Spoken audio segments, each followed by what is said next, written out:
दोस्तों, क्या आपने कभी सोचा है कि जिस सागर को आज हम एक शांत शहर के रूप में जानते हैं, उसका नाम आखिर सागर क्यों पड़ा?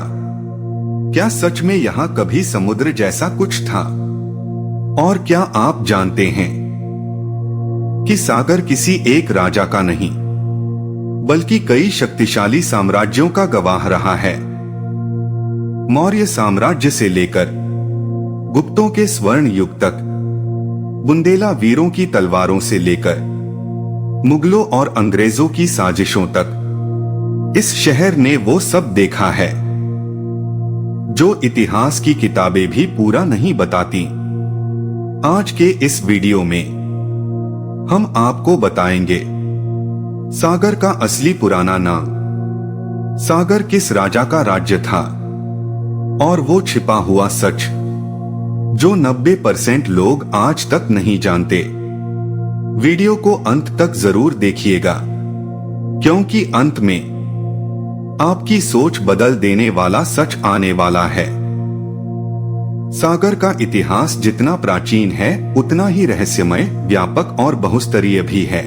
और जब हम यह प्रश्न करते हैं कि सागर का पुराना नाम क्या था और यह नगर किस राजा या किस किस शासक के राज्य में रहा, तो वास्तव में हम केवल एक शहर का नहीं, बल्कि मध्य भारत की हजारों वर्षों की ऐतिहासिक यात्रा का अध्ययन कर रहे होते हैं। क्योंकि सागर वह भूमि है जहां प्रकृति, जल, युद्ध, आस्था, सत्ता और संस्कृति एक दूसरे में घुलकर एक जीवंत सभ्यता का निर्माण करते हैं। सागर का नाम सुनते ही सबसे पहले जिस बात का बोध होता है वह है जल।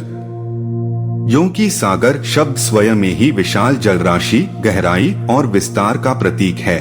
और यही कारण है कि इतिहासकारों, लोक कथाओं और जनश्रुतियों में सागर के नाम की उत्पत्ति को यहाँ स्थित विशाल झील से जोड़ा जाता है, जिसे आज हम लाखा बंजारा झील के नाम से जानते हैं। परंतु प्राचीन काल में यह केवल एक झील नहीं, बल्कि जीवनदायिनी शक्ति थी, जिसने इस पूरे क्षेत्र को बसने, फलने फूलने और विकसित होने का आधार दिया। सागर के पुराने नामों की बात करें तो विभिन्न कालों, भाषाओं और शासनों के अनुसार इसके नामों में परिवर्तन होता रहा, जिनमें सागर, सागर नगर, सागर ताल, सागर सरोवर, शागौर, शागोर, साकेत सागर और कुछ पुरानी फारसी एवं अंग्रेजी अभिलेखों में सौगर जैसे नाम मिलते हैं, जिनमें शागौर नाम विशेष रूप से मध्यकालीन और ब्रिटिश काल में प्रचलित रहा और अंग्रेजों ने इसी का अपभ्रंश करते हुए इसे सौगर लिखा, जो आगे चलकर पुनः सागर हो गया। कुछ विद्वानों का मानना है कि शागौर शब्द स्थानीय बोली और उच्चारण का परिणाम था, जबकि कुछ इतिहासकार इसे संस्कृत के सागर शब्द का ही अपभ्रंश मानते हैं। वहीं कुछ मत यह भी कहते हैं कि साकेत सागर नाम इस क्षेत्र के किसी प्राचीन धार्मिक या सांस्कृतिक केंद्र होने की ओर संकेत करता है। हालांकि इसके ठोस प्रमाण कम हैं, परंतु यह स्पष्ट है कि सागर का नाम सदैव जल, विस्तार और स्थायित्व से जुड़ा रहा है। यदि हम सागर के प्राचीन इतिहास की ओर बढ़े तो यह क्षेत्र आदिकाल से ही मानव बसावट का केंद्र रहा है, क्योंकि यहाँ की उपजाऊ भूमि, जलस्रोत और प्राकृतिक सुरक्षा ने इसे निवास के लिए उपयुक्त बनाया। पुरातात्विक दृष्टि से आसपास के क्षेत्रों में मिले अवशेष इस बात की पुष्टि करते हैं कि यह क्षेत्र नवपाषाण काल से ही मानव गतिविधियों का साक्षी रहा है।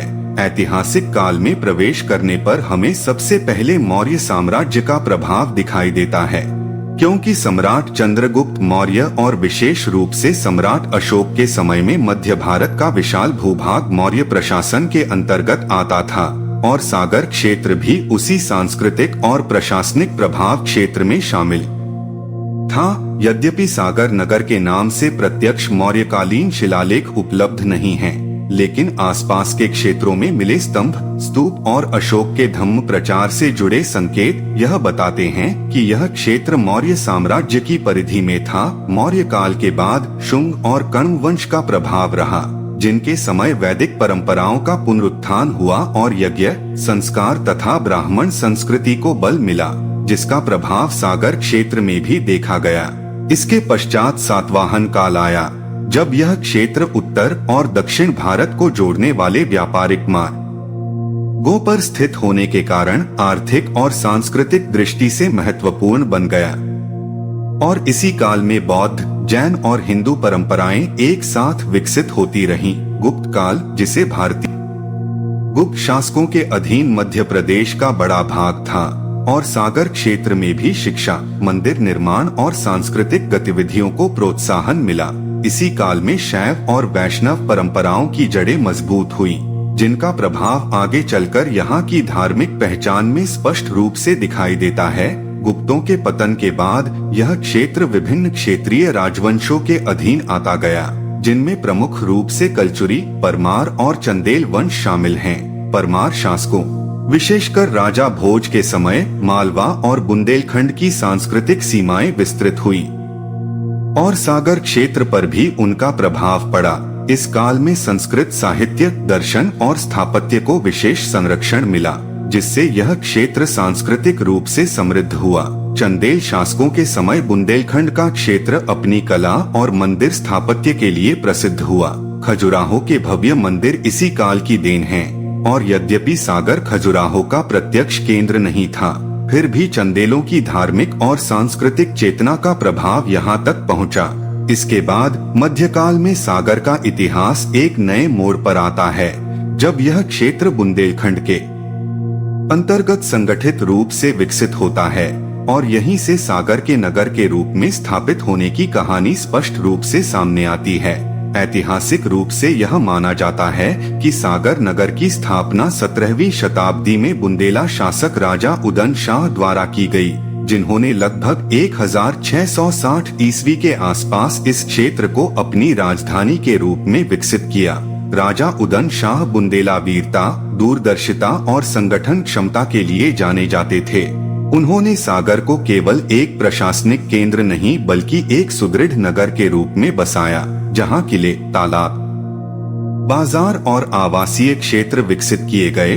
राजा उदन शाह के समय सागर बुंदेलखंड की एक महत्वपूर्ण राजनीतिक शक्ति बनकर उभरा और यही वह काल है जब सागर का नाम इतिहास के पन्नों में स्पष्ट रूप से दर्ज होने लगता है।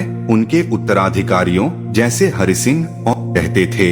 हालांकि समय के साथ सागर मुगल साम्राज्य के प्रभाव में भी आया, विशेष रूप से अकबर के शासनकाल से लेकर औरंगजेब के समय तक यह क्षेत्र कभी प्रत्यक्ष तो कभी परोक्ष रूप से मुगल प्रशासन के अधीन रहा, लेकिन बुंदेला शासकों की स्थानीय सत्ता पूरी तरह समाप्त नहीं हुई।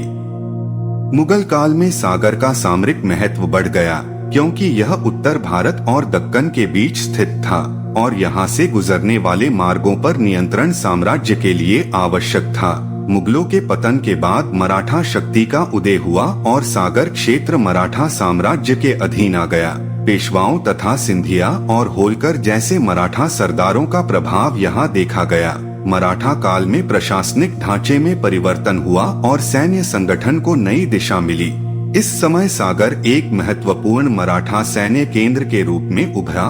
19वीं शताब्दी के प्रारंभ में अंग्रेजों का आगमन हुआ और 1818 ईस्वी के बाद सागर ब्रिटिश ईस्ट इंडिया कंपनी के अधीन चला गया। अंग्रेजों ने इसे सौगर एंड नर्मदा टेरिटरी का हिस्सा बनाया और यहाँ एक बड़ी छावनी की स्थापना की, जिससे सागर ब्रिटिश सैन्य रणनीति का महत्वपूर्ण केंद्र बन गया। ब्रिटिश काल में सागर में आधुनिक शिक्षा, प्रशासन और न्याय व्यवस्था की नींव पड़ी। सड़कें, भवन और संस्थान विकसित हुए, जिससे यह नगर आधुनिकता की ओर बढ़ा।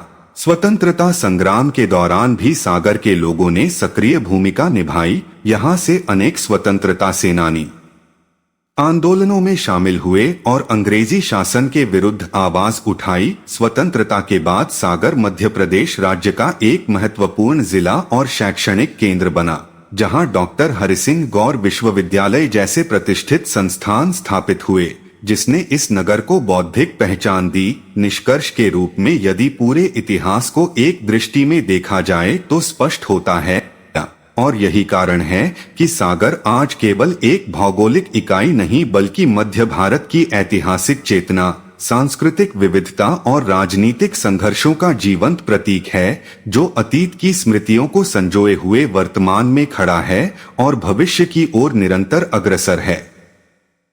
तो दोस्तों, आज आपने जाना कि सागर सिर्फ एक शहर नहीं, बल्कि हजारों साल पुराने इतिहास, संघर्ष और संस्कृति की जीवित कहानी है। एक ऐसा नगर जिसने मौर्य, गुप्त, बुंदेला, मुगल, मराठा और अंग्रेजों को देखा और आज भी अपनी झीलों, किलों और खामोश गलियों में वो सब छुपाए बैठा है। अगर आपको इतिहास, रहस्य और भारत के अनकहे सच पसंद आते हैं तो इस वीडियो को लाइक करें, अपने दोस्तों के साथ शेयर करें और ऐसे ही दिल को छू लेने वाले सच जानने के लिए हमारे चैनल को सब्सक्राइब जरूर करें। मैं यहाँ तक वीडियो देख रहे हो तो यकीन मानिए आप बाकी 90% लोगों से अलग हो। आज वो बात मैंने इस वीडियो में कही है, वो सिर्फ सुनने के लिए नहीं थी, वो महसूस कराने के लिए थी।